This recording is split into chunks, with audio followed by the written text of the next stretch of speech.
Monsieur Stofflet, par les sabres pistolets, Monsieur Stofflet, Monsieur Stofflet. I don't know what the next line is, something about liberating Cholet, which is appropriate because we are doing the battle for Cholet, which is one of the battles of the French Revolution where the peace-loving people of the countryside really just wanted to be left alone.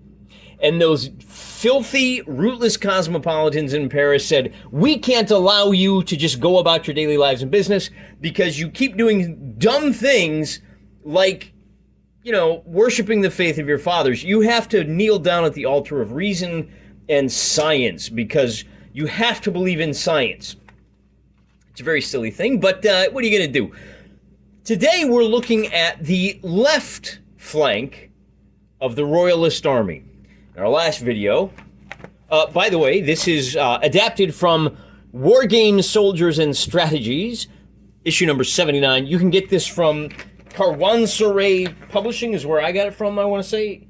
Let's see, caravanseraipublishers.com or www.wssmagazine.com. And just real quick, it's not just about what's on the cover here. They also have some great things. They have a nice little campaign. Is this the issue that's got it? I don't know. It's got a bunch of miniature reviews. It's got the Battle of Marengo. Maybe you've heard of it. It's got the breaking of the First Coalition, 1794, and then collecting armies for the French Revolution. I, of course, am using 2mm figures from Irregular Miniatures and have adapted the battle accordingly. Now, fortunately, let's take a look at the map first. We're going to zoom right in here. And in our last episode, we fought the kind of morning engagement right here. This first line of defense they're kind of like pickets, and the center column came through and smashed through them, as might be expected. And now we're going to look at the right flank of the filthy Republicans who are holding this valley right here in this ridge. And so the battle that we're looking at, this wonderful terrain you see before you, is this section of the battlefield right here. This little farm is that little, where'd it go? There was a little farm over here. Oh, here it is. See this guy right here? He's supposed to be right here. And, right, so if we look at our forces, let's go ahead and, as you can see, I've already got them set up to where they're going to start the battle. And you've got your, Vimeux is holding the right flank for the Republicans, and Scherb, these guys, they even have names that sound like dorks, is holding the right flank. Now, to put this in context of the last battle we fought, as you can see, Scherb's left flank is being held here by, who is that guy? Marceau, who has yet to be in combat. Basically, we need to think about that, because as this battle starts over here, this front line is already crumbled, and we need to make sure that we maintain that right flank. As the Republicans fail, as their line starts to crumble, they're going to have to retreat back here to Cholet. That's essentially where their camp is. And then we're going to play the battle over here on the opposite flank, over here on, I guess I should call it the west flank. And then the last thing we'll do is we'll tally up all the casualties for everybody, and we'll do the last, fourth battle will be the actual battle for Cholet, which would be the afternoon, if you will. But for today, we're just taking a look at this section right here, and so you can see what we've got. Now, fortunately, the author of this article, the rather clever Rob Harper, even if his history does take a decidedly pro-Republican bent, gotta fix that, brother. You gotta get on the side of the Lord. This time around, we're going to take a look at Scherb here. Has got 4 battalions of infantry, 1 small battalion of light infantry, 1 battery. Now, I'm not worried too much about these classes. They don't apply for 2x2 Napoleonics, which is the rule set we'll be using. But the numbers are such. Last time, I cut the numbers in half, 2 battalions for 1 regiment. This time around, this is a pure battalion engagement. I have enough figures. I think it's going to work out just fine. So you can see over here on the left, we've got Scherb.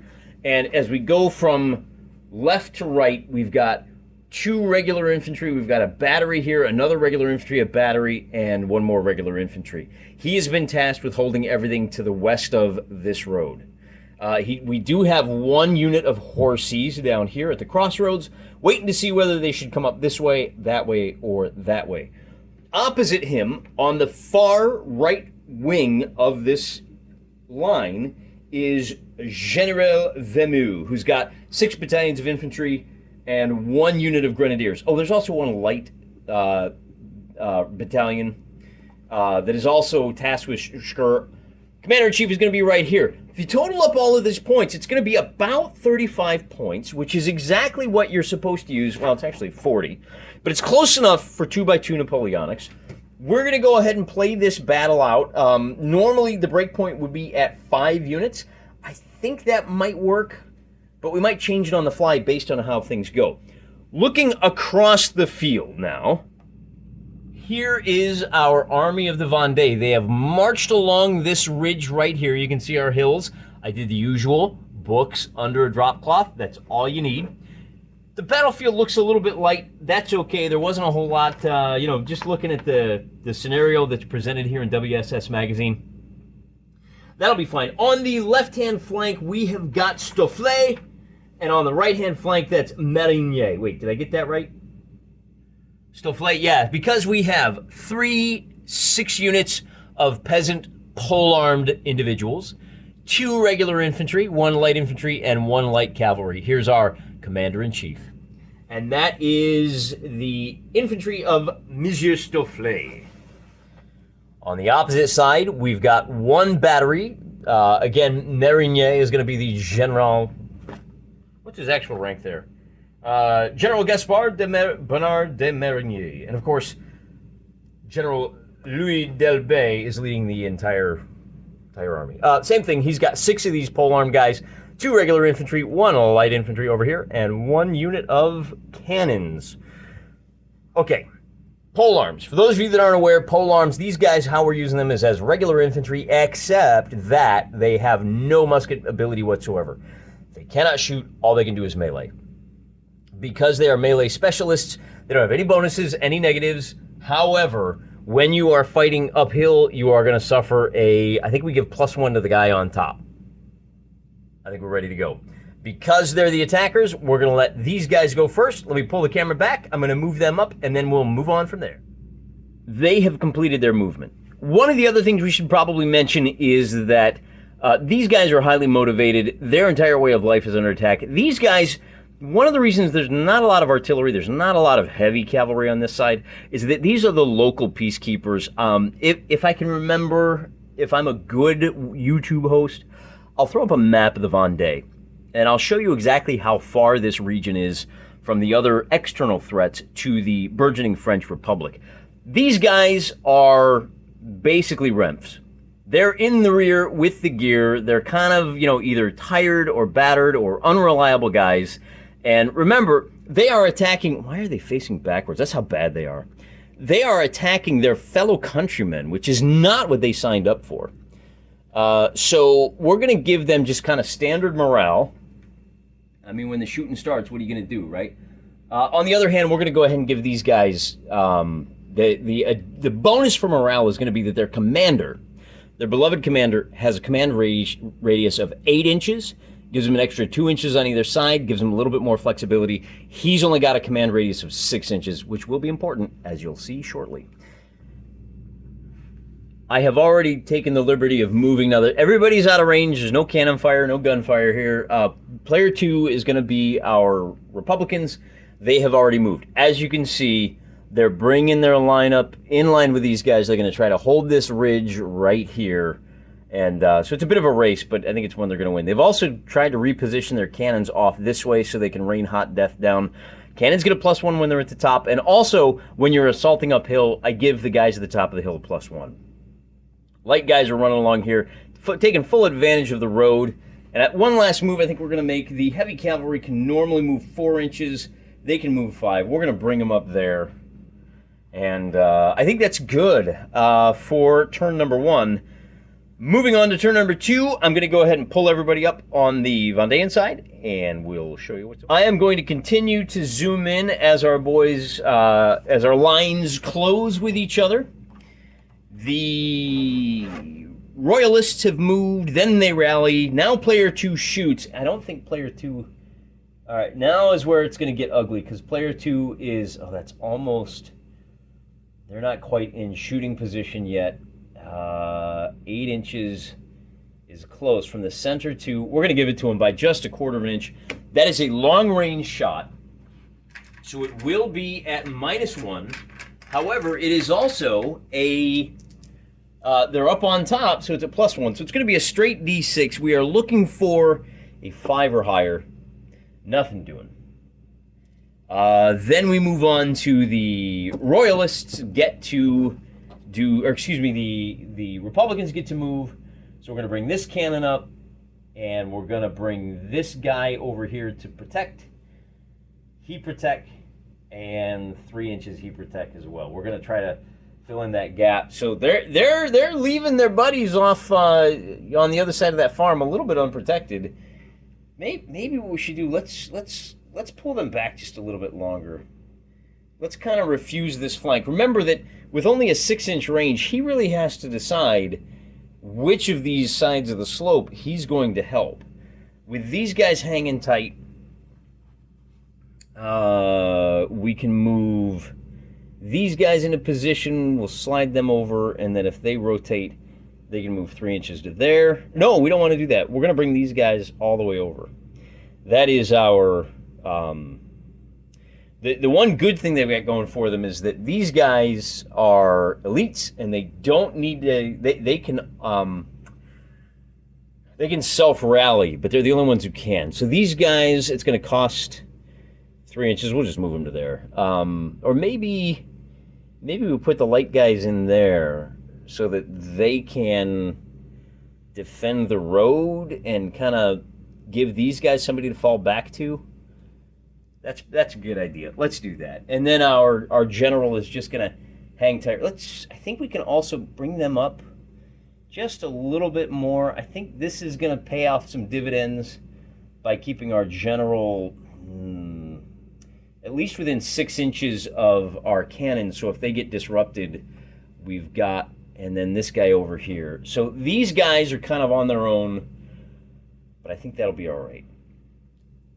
Player 1 shoots. We've got a cannon here that's 9 inches away. He's not going to be able to do anything. So that's the end of the turn. We move on to, well, we would do melee, but there's none. So we move on. The Royalists have moved, which means it's time for the Republicans to open fire. And we'll start with this cannon launching down here. Again, it's going to be no effect. And then here it's going to be an even shot to there. The 5 is going to be target pinned. Normally, a unit that is pinned cannot move, but it can continue to shoot. Of course, these guys don't have any ability to shoot, so they're just stuck in place unless they can rally on their next move. So that's going to start breaking up the lines. I think that's the only firing we got.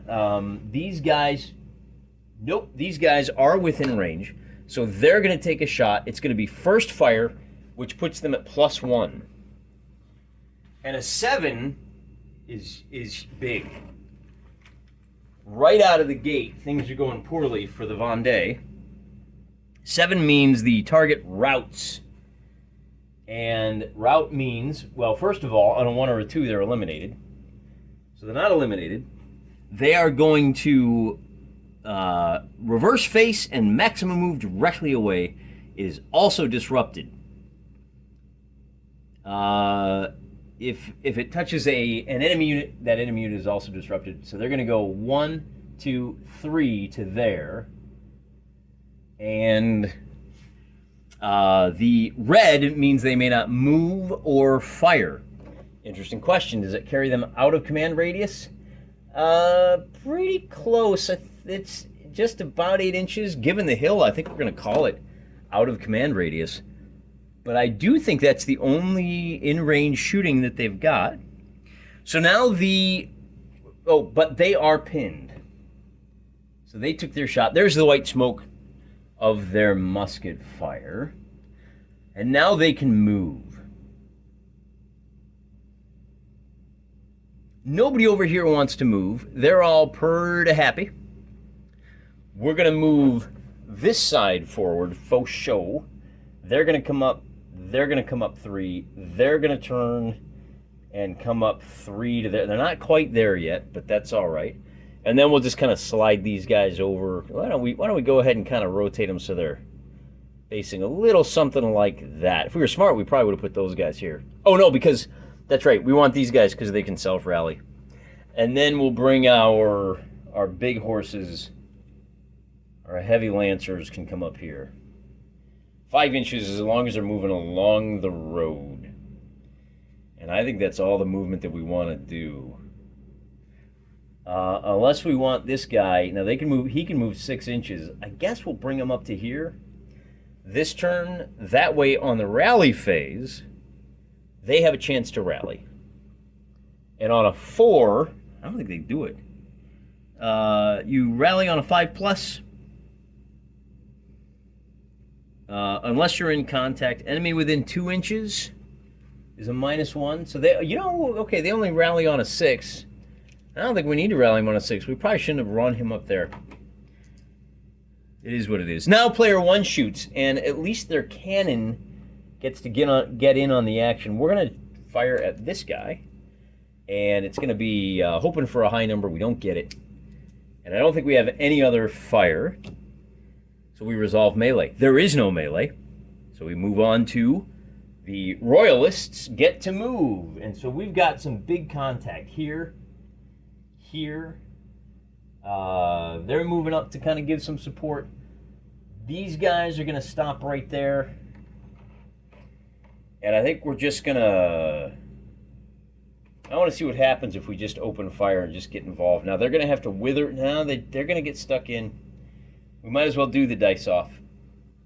Because otherwise, they have to take it on the chin. They got to take that one blast. We are going to bring him up to here. Because that way he can attempt to rally both of these units. He's too far away to get into contact for the +1. And then he can't move. These guys can. 1, 2, 3. And zoom in just a little bit more.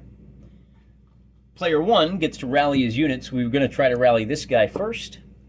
And on a 4, nothing happens. And then these guys are going to try to rally. They can do that because they're within 8 inches of him, and neither one of them does.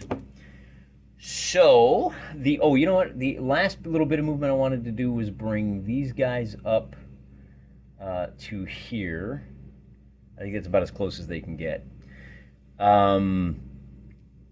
That's it. Then it becomes the Republicans are going to shoot. They've got a cannon firing down here at Even Stevens. A 4. It's going to be no effect. And we've got a cannon down here. Same thing. Firing for no effect. Do we have any other firing? Nope. Everybody else has a range of 1, so we're done with that. Then, oh, you know what I forgot to do? Before we do that firing, I have a couple of melees I got to do. We've got a roll off here. It's going to be an evens in the melee guards. Okay, let me just double check my modifiers. We don't really have any. Okay, so -1 subsequent melee, -1 max. Oh man, I kind of did something wrong last time. If you fight multiple times in a single combat, you only get a -1 for every combat after the first. It's not cumulative. So we're going to start over here, and it's going to be obviously the red die for the red dudes. Tie means we re-roll. Red wins by 3. That is loser destroyed. Optional follow-up. Heck yeah, we're going to take that follow-up. We're going to move in a straight line 1, 2, 3 inches to there. Over here, we've got a straight roll-off. We're going to call that a 2 and a 6, and this time winning by 4 means these guys are going to be destroyed with an optional follow-up. And do we want our pinned guy to chase after these guys? I don't think we do. See, if it was 3 inches away, we absolutely would, if we could make contact, because we'd get to attack that guy and pretty much wipe him out. But as it is, we need to protect these guys. We need to protect this flank. We've already got some of this rabble cruising up along our backside. So they're not going to follow up. If you lose by... Wait a minute. Oh, they lost by 4. That is a must follow up. Forget all my analysis. Whoop, he has to go to there. And he is still pinned, so he's badly out of position. We have one more combat here. It's going to be a straight roll. And a tie means nothing. Red means they win by 1. Loser routs. So they turn around. They move max distance. It's going to be 1, 2, 3, pushing the general back a little bit, and we will absolutely follow up. They are now disrupted, and that is... Okay, so that's the end. Then we do our... player 2 is going to move dice for reinforcements, do his movement. We need to bring this guy up. Now, they only move 4 inches. Oh, boy, it's going to cost 3. Oh, they're way out of position. We should have brought them up here to help back these guys up. All right, we're going to bring them around here. And that's going to be 1, 2, 3, 4, 5 inches to there. And then we can bring them up to reinforce. Let's... It's getting kind of dangerous. We're going to bring him up. That's going to be it for our movement. And then these guys get to take a shot up here. If they are higher, if you're shooting uphill, it's artillery at long range. It ain't nothing if you're shooting uphill. So really, we're hoping for a 6 on this cannon fire. 5 ain't gonna do it. That's all the fire we've got for the Republicans, or for the Royalists. Then player 2 resolves melee, and so we've got 1 melee here, and because they are disrupted, they're gonna be at +1. And I think that's it. Unit is... Oh, it's +2, excuse me. Unit is... Yep, that's it. So, red die, +2. Wins by 2. Loser routes. Optional follow-up. He's going to go 1, 2, 3. Start heading down the hill. And... they can move through here, but we're going to follow up, and we're going to make contact, with the general. Are there any more melees we got to deal with? There are not. And I think that's it. Resolve melee. It goes back to the Royalists are going to do some moving.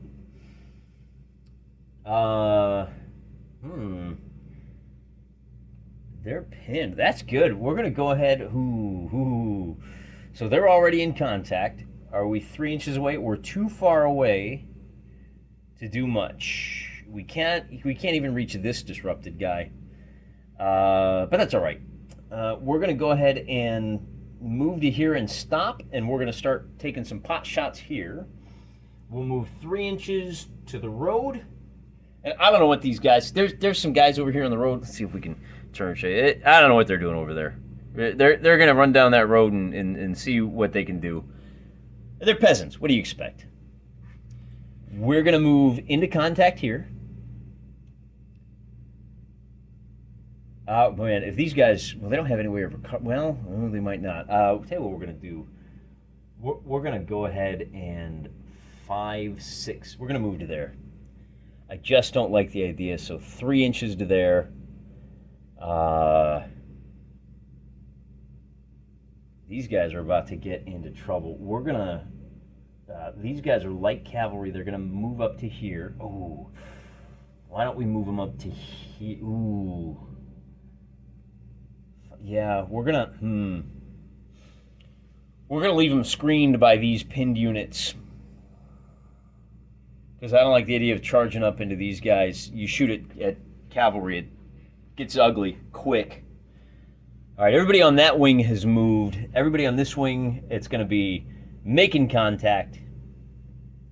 1, 2, making contact. 1, they're just short. But these guys, are they just short? Yeah, they're just short too. And then these guys are going to come up to there.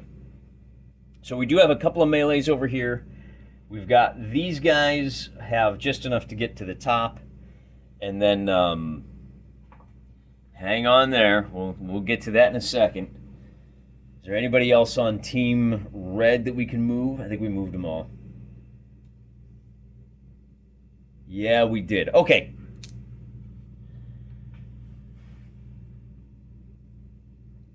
Player 1 rallies units. We decided he's out of contact. These guys, you know, that's what we should have done, is moved him right into unit contact with those guys. Because that way, on a, oh, come on. There we go. On a 6, these guys are recovered and they are free to act once more. Player 2 now gets to shoot. And we're going to take a shot here.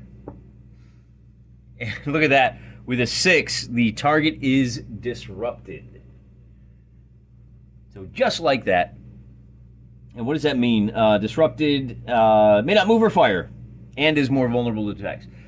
So what do? We can shoot this way, but by shooting out of our flank, we're at -2, which means no effect. So we're going to go ahead and take a shot and try to destroy this guy. He is disrupted, so we are going to get some bonuses. We're going to be at -1 for range, +1 for the hill, and then shooting at a disrupted unit is going to be an extra +1. That becomes a 6. Target is disrupted. In addition, it's more vulnerable to attacks. And then, you know, a disrupted, there is no mention of it in the rules, so they are double secret disrupted. And I think oh, you know what? We have one more shot right here. These guys are going to blam, fire at these guys. I keep forgetting. First fire means they get a +1 to their attack. And that 4 becomes a 5. And that 5 pins those guys in place, which buys the center a little more time. Anybody else? Yeah, we got these guys have a first fire here. And they're okay with being pinned. Now that's at a +2. That 6 is going to disrupt the guys trying to climb the hill, which is good. But they are pinned, so now all they can do is sit there and wait. I think that's it. Yeah, that's definitely too far. Cavalry can't shoot. Okay. Now it's time to resolve melee, and here's the big one right here. This headquarters against that guy. The headquarters in melee is actually at -3. Oh, you filthy Republicans, you're going to need to do better than that. That's going to be a difference of 2. The loser routes, so they're going to turn around, and they're going to go 1, 2, 3, 4, 5, 6 to here with an optional follow-up, which we'll take, and that's going to bring them into contact here. The headquarters is disrupted now. And we'll take a look at what that means in a moment. We've got one regular roll-off right here. No modifiers. Blue is going to destroy those Vendeans. And that is going to be a must follow up. Maximum distance. Which on the road is actually 4 inches. So they cruise along up to here. And they're now threatening that headquarters. Ooh, that could be a problem, couldn't it? Then we have a melee right here, and that's going to be the blue die. I can't remember which one it is. The blue die wins, but why is that? Is it because of a +1 or a -1? If you are higher than your opponent, you get a +1. Well, I guess it doesn't really matter, does it? Either way, it's going to be loser routes with an optional follow-up, which they will not take. 1, 2, 3. These guys are... Oh, and 1 or 2, they're gone. Nope. And then we've got one more combat here. Blue die is at a +1. That's going to be a loser destroyed. You got to run down the hill. Oh, no! Oh, that's going to be a problem because now they're facing downhill, and they have another combat to face. This time... I will give them the +1 bonus this time, even though they've quit the crown of the hill. And, oh, that +1 bonus pays off huge. Loser routes with an optional follow-up, which they won't take. So these losers are going to be disrupted back here. And that's where things stand at the end of the turn. You know, I wonder if they really do want to follow up and attack on the next turn. Is it worth trading if we can wipe out a couple of those units of peasants? Is it worth trading a unit of regular infantry for that? Particularly given that he's threatened by light infantry and he's just about to be outnumbered. I honestly don't know. Okay. Any other melees that I'm missing? They moved into contact here. Yeah, so that's going to be... They are at... In melee, that's going to be +2 for these guys. They're uphill. So that's going to be a total of +3 on the blue die. So 6 versus 4. Loser routes. You're going to have to go 1, 2, 3... Oh, there's horses in the way. What does that mean? The routing unit, if it ends on a friendly unit, that unit is moved to make room and marked as pinned. So now, these guys thought they were running around. They got caught up in the action. As they're coming down the hill, a infantry unit blasts into them. Let's see. Optional follow-up. Heck yeah, we're going to follow up. We're going to push them back, push them back.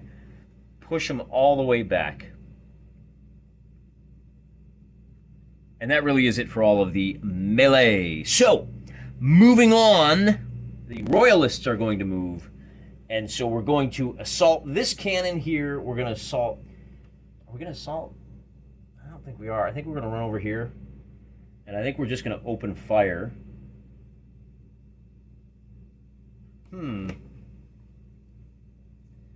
They fired. They moved. I think I missed a fire here. Yeah, because they shot. And now, oh, you know, maybe I got this backwards. They fired. So they moved, they fired. I think it's now, I got it backwards. I think it's their turn to do some moving. And I think we need to pull these guys. Oh, I think we got to pull this cannon down off the hill. See if we can recover some semblance of. Yeah, I guess we'll bring these guys straight back. They're gonna have a little bit more time to get away. We gotta hope that things settle down over here. We'll bring these guys over to face that way. And then I think, what do we want to do? Do we want to bring these guys down as well? I think so. I think we need to bring these guys down to there to kind of help put some pressure on that crumbling left flank. Who is over there? Who's just off to the left there? Marceau has got to be looking at this going, what are you doing? If you're going to refuse a flank, refuse this one. You got to protect my flank. But, I mean, things are going pretty good over here. The Republicans now can move. At least some of them. I think we're going to pull back to there. Oh, wait, this is, you know, they actually had an extra +1. These guys might have been destroyed. I forgot it's heavy foot over here. So we're going to do this. We're going to charge there. They can turn to face to protect that flank. We're going to slide on over here a little bit to protect their rear. Oh, I should probably show you what I'm talking about, shouldn't I? We'll pull back a little more. Man, this battlefield is all over the place. So we have Grenadiers going after these light boys before they can open fire. They're sliding over to protect their rear, and I think we can I don't know, man. I guess we just leave them there. Do we charge down the hill? Do we hit him with 2 guys? He's probably a little too far away. But we do have that cannon there. I think maybe, boy, that might be the smart play, is to kind of sweep over this way. Remember that we have a campaign game, so even if this falls apart, but we can do huge damage over there, that'll be worthwhile. As things stand, we're at 3 losses for the Royalists to 1 for the Republicans. I think that's probably the smart play. We'll bring this guy. Well, let's see, but the problem is that's an even fight, and then we just have the -1. Although if we are attacking in the flank on that second attack, well, we can pick which one we want to do first, right? So we can hit him here, and then hit him in the flank, and then we can do melee if you're attacking enemy in melee with more than one unit. +1 per extra unit beyond the first. Oh, those total. Yeah. I think we got to do it. We're going to move here, and then we're going to move here, so that we get some bonuses in that melee. I think we're going to charge here. Did we move these guys down? We moved those guys. I think that's all the movement we got. Then we do some rally. This is the big one.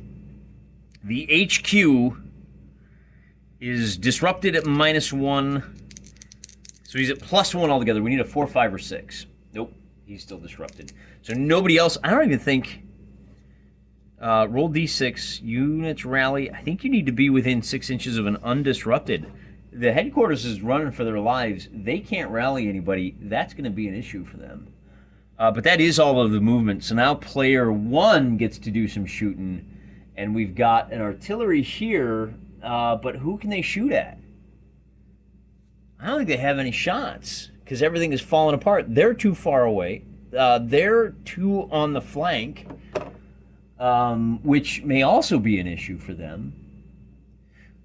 These guys are too disrupted that they don't have shots there. I don't think we have any shooting.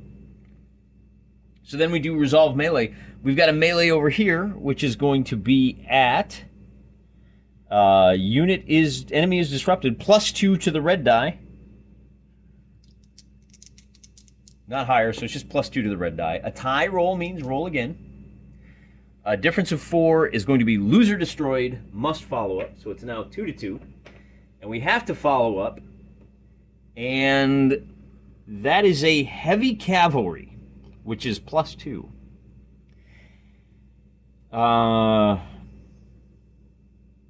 This might actually be a bit of a problem, because the attacker is at -1. The cavalry, boy, we did not need that must follow up. The cavalry is actually at +2.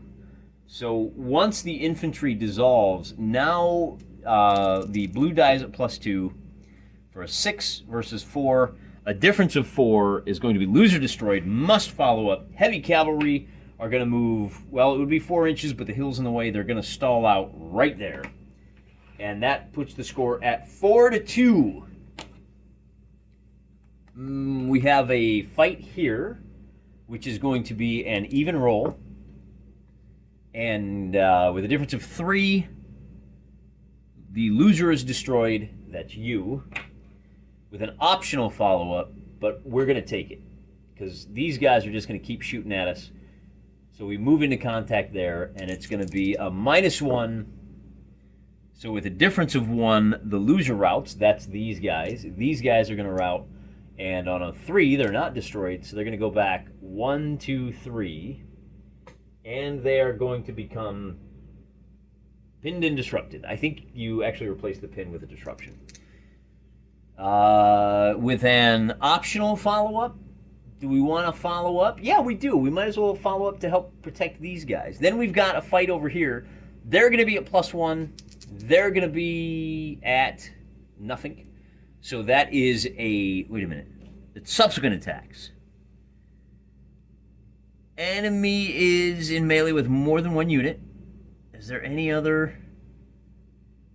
Yeah, okay. So it's just the blue die is at +1. So the blue die wins by 1. The loser routes with an optional follow-up. 1, 2, 3. Directly away. Oh, on a 1 or a 2, they're destroyed. 3 is no. And with that optional follow-up, we'll do that. 1, 2, and we'll hit these guys in the flank. So they don't even get a chance to attack. No, we're not going to follow up. We're just going to hang tight right there. Because these guys can keep shooting. And with just because they're pinned, that doesn't mean they're useless. We have one more melee to resolve right here. It's going to be +1 for these grenadiers, -3 for this light infantry.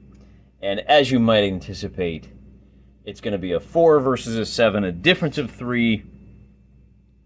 Means the loser is destroyed. We are not going to follow up because that would take those grenadiers way too far out of the action. And that is now the end of the Republican turn. And with a score of 5 units gone for the Royalists and 3 to the Republicans, that's going to end the game right there. Here's what we're going to do for campaign purposes. I want to know what happens to anybody that has a disrupted marker on them. On a 5 or a 6, they count as a casualty. I want to start with this general right here. He's fine.